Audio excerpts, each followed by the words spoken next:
everybody? Welcome back to House of Gray Rabbit. I'm your host, as always, Gray Rabbit 80, and with me, the man, the myth, the legend. You know him as Primetime. How y'all doing? So once again, this is the third week of our Shark Month. We are watching all shark-themed movies this month. This one is again provided by Tubi TV. That's Tubi TV for us. And what are we watching, Prime? Raiders of the Lost Shark. Yeah, Raiders of the Lost Shark. We'll be right back.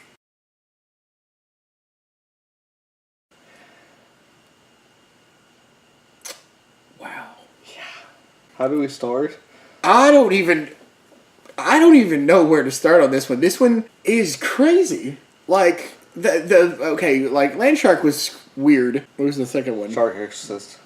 Oh yeah, Shark Exorcist was even weirder. This Raiders of the Lost Shark is the strangest film I've ever seen in my life. It was bad. I mean, it's just stupid.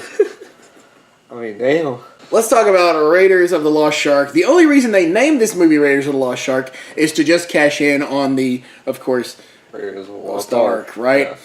It has nothing to do with Raiders, and I don't really think the shark was lost at any point. There you go. How they came up with the name, I do not know. It made money. That's all it's about. How this made money, I don't know. But That's let's talk about. to say, yeah. Let's not deviate from our mission. Right. Let's first talk about the cast, if we can remember them. People live and die in this movie in a matter of seconds. Yes. There will be a character introduced who will then die less than 30 seconds later. And it's kind of a lather, rinse, repeat of how it happens. Because it's always somebody gets in the water, the other person doesn't want to. Oh, you're a chicken. Yeah. I don't want to. Somebody does. We're going to start out with two security guards who are guarding a lake. Now keep in mind, in the plot section of the video, we're going to get into some questions about the lake. But these two security guards are guarding a lake. One wants to make out with his girlfriend. The other one says no, they have business that they have to attend to. He says, that's okay, because I brought you a girl too. Less than 20 minutes later, in movie time, not in our time, they're drunk and decide to split up the four of them to stay in the car to go to the beach in order to have more privacy. The girl and the guy that go to the beach, the girl wants to take a swim. Now, we're not even giving them nicknames at this point, people, because it's not worth it. And we don't even know who they are. So, the first couple goes out, she decides she wants to go swimming, they go swimming, and they both die. Now, keep in mind, stick around to the plot part of the video. It's very important that we get some things off our chest about how these people die. Alright, now we are introduced to a scientist and a classroom, which is the smallest college class I've ever seen in my life. It has students. 4 people in it.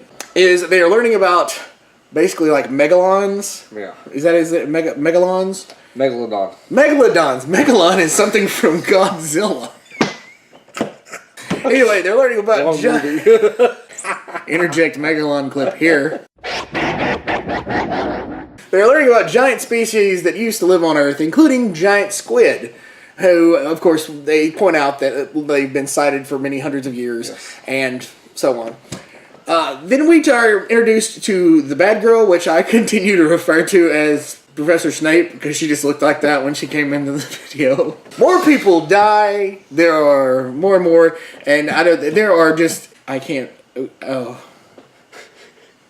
the video just keeps devolving. Anyway, point being is, we then have some horrible cops, these two guys that apparently, by the way, this movie takes place in Ontario, and they have captains there, not sheriffs. That's what we learned in this entire movie, was that they have captains, not sheriffs, and there is no National Guard. We found that out too. Yeah. So, and the sheriff likes to sleep. He sleeps the entire movie except when he's woken up by the deputy. And basically, we've covered all the cast. And so, what it happens is that more people go to this lake, more people get eaten by the shark. Now, the shark, let's talk about the shark real quick. This shark is supposed to be this gigantic bioengineered shark that apparently people standing in waist-deep water can be eaten whole. This is the preferred method this shark kills. So, the first couple is killed, the second couple is killed. Then we were introduced to a model and a photographer who are married, and they're French, because it's Canada, right? She is a jerk to him. That's the word we're going to use because we're a family-friendly channel. And you can tell by the way she acts, like she has no business being a model. Like, she just jerks around a lot while he snaps pictures. And the only time he becomes interested in her at all is when she takes her top off. That's it. And then he decides to be like, ooh, ah, ooh, ah, ooh, ah. And then she gets killed. And my question is, like, why are all these people going to this lake?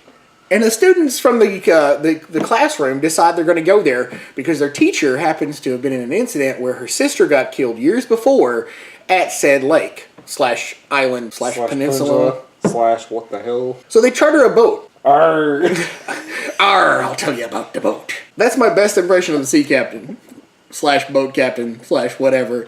He has a sailboat that he continuously makes jokes of. He's just a bad wannabe pirate, and he tells them that a shark took his hand. And they're like, but you have 2 hands. 2 hands. But it's not my hand. But it's not my hand. That's an exact line from this movie. And it's brought up once. Now, there are times in this movie where it's a joke and everything, and I understand, but whoa, okay? So anyway, they travel to the island. Actually, I don't think they even actually get to the island. Well, they were attacked and everything by the shark, and most of the party gets eaten. It comes down to the smart girl, really. That's it. And Janet. Well, Janet wasn't on the boat. Janet was back at the place. You were getting really confused about this plot line here because Janet was the owner of the island. Janet and the teacher fly to the island to try to save the last surviving person.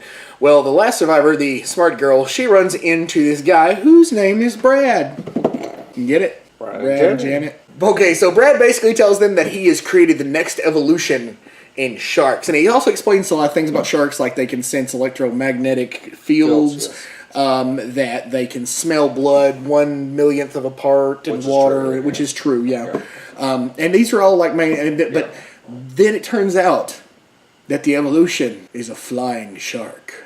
Because remember that one guy got killed by the shark after it started flying. What it comes down to is apparently Janet's corporation has been drilling underwater and has uncovered a secret cave that may have... that may have released one or more of these killer sharks out into the open, which makes no sense. It makes no sense that Janet's company drilled and unearthed these sharks. By the way, piranha plot, do you guys know that one? Yeah. Okay, so they drill and they unleash these sharks. It doesn't matter, because Brad bioengineered them. So why are you bioengineering sharks that are already there? And it don't even look like a bioengineered shark. Just looks like a regular shark. Which I don't know what a bioengineered shark looks like. Who knows? Anyway, it turns out that Brad's been hiding a boat this whole time. One with a jacuzzi on it. You know what he was thinking.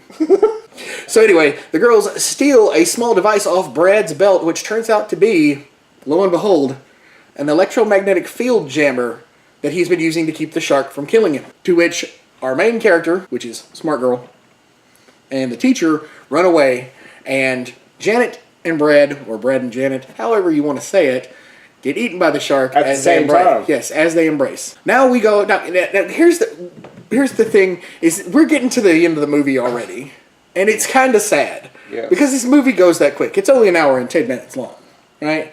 So when it comes down to it, they get to a point. Smart Girl remembers that they can smell blood, so she cuts herself with a rock. Teacher takes the 9/11 looking pistol, because that's what kills sharks is pistols, and begins to taunt the shark before, out of nowhere, Smart Girl tosses her a bomb. And when I call it a bomb, it's a bundle of dynamite with an unlit fuse, to which the teacher tosses it. It cuts back to the bumbling cops on the beach, to which they go, look, a flying shark.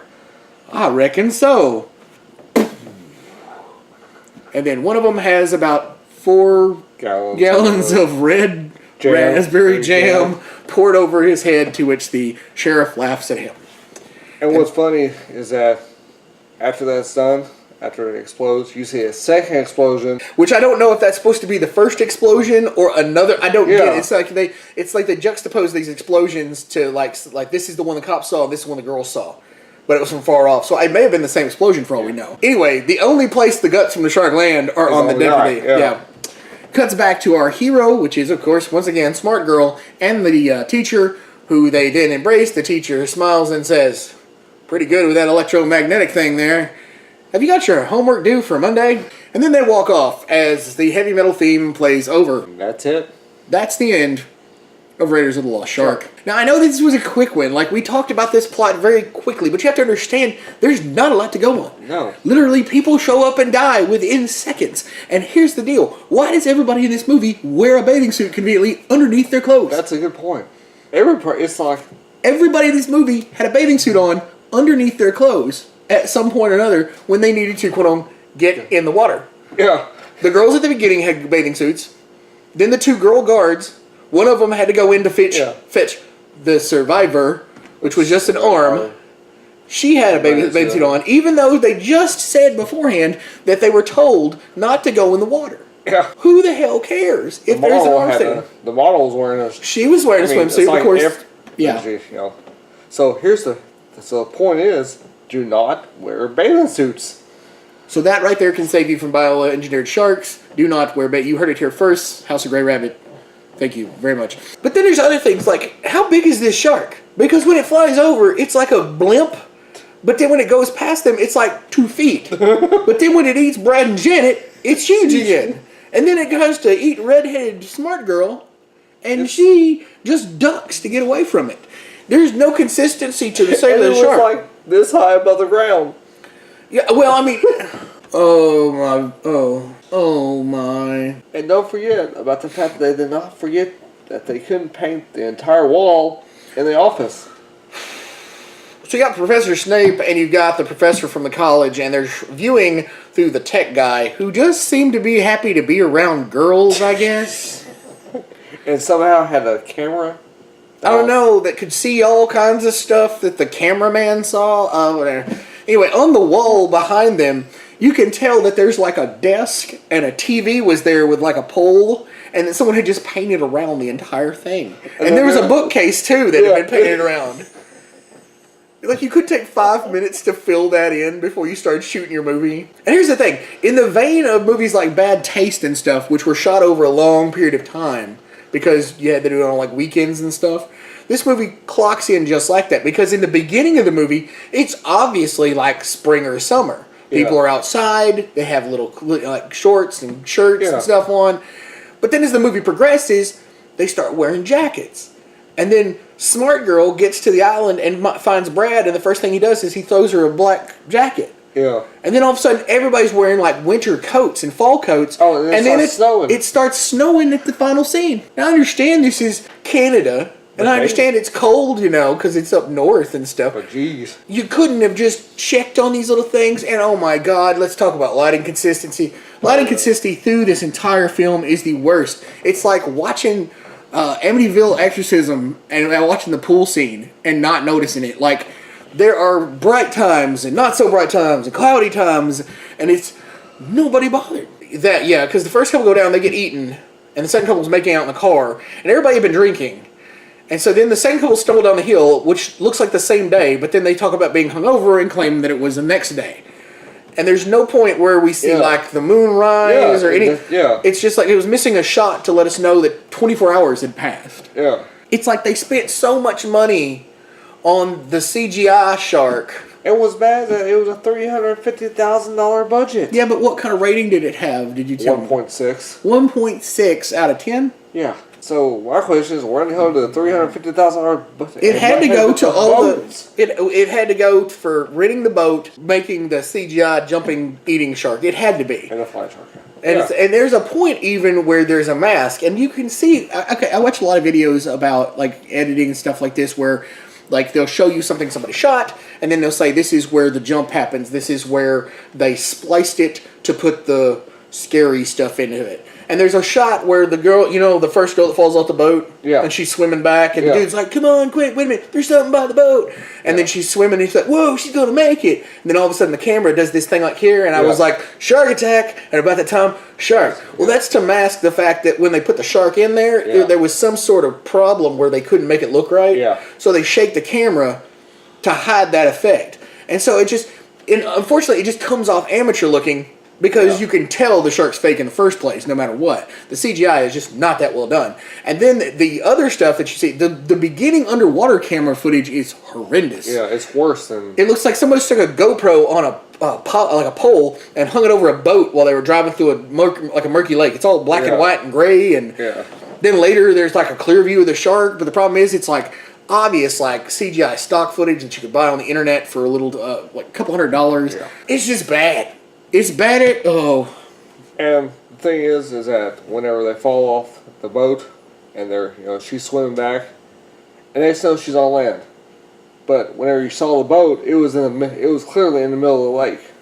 It wasn't even close but when the boat gets attacked, it gets a little closer. Like I know what you're talking about because the shot keeps hitting. And we're like we saw there's boats in the background on this lake having a good time. It's supposed to be a forbidden lake, right? No, the boat was in the center when he was singing 99 Bottles of Beer on the Wall on the boat, then on the wall. Excuse me. Yeah, let's get that right. And then he's the first one to go. He's like, "Don't worry, your pretty little head." And then he just sticks his head over it. And we called it. That's the joke. Yeah. When the boat's attacked, it switches to a shot that's kind of like, if this is the center, this is where it was, which is well in like.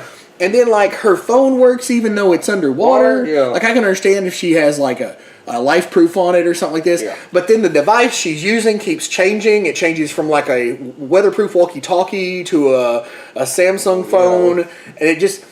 this whole movie is one inconsistent mess that someone recorded over the course of a year in Ontario, Canada. And it's like, and decided to call it Raiders of the Lost Shark. Don't even try it.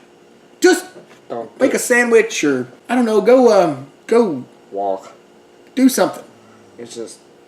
Don't do it. There was no plot. There's a plot, but it's like this much. Yeah. And then it's just trying to fill it in with like cheap kills and bad deaths. Yeah, and bad acting. Horrible acting. Yes. And and they really don't explain anything about the movie. I think that's about it, really, when it comes down to it. Like, Raiders of the Lost Shark is just a big fat whopping 0 on my book. What do you want to rate this one prime? 1 damn it, Janet. I'll give you the 1 damn it, Janet, but I'm giving it a big fat honking 0. Just 0. Crappy title, 0. Stupid deaths, 0. Bad acting, 0. Worst CGI shark ever, 0. Big giant flying shark turning into little tiny flying shark, 0. That's what I give it. So thanks for sitting through another one of our shark movies here on Shark Month here at House of Grey Rabbit. We hope you enjoyed everything, guys. We really enjoyed it, and we're glad that you guys are watching. Now, I just want to say this. If you own Raiders of the Lost Shark, if you happen to go out and buy it because we told you how bad it is, or you've ever seen it before, please, God, don't. Then please leave me a comment down below. If you have any suggestions for us to watch in the future, please let us know.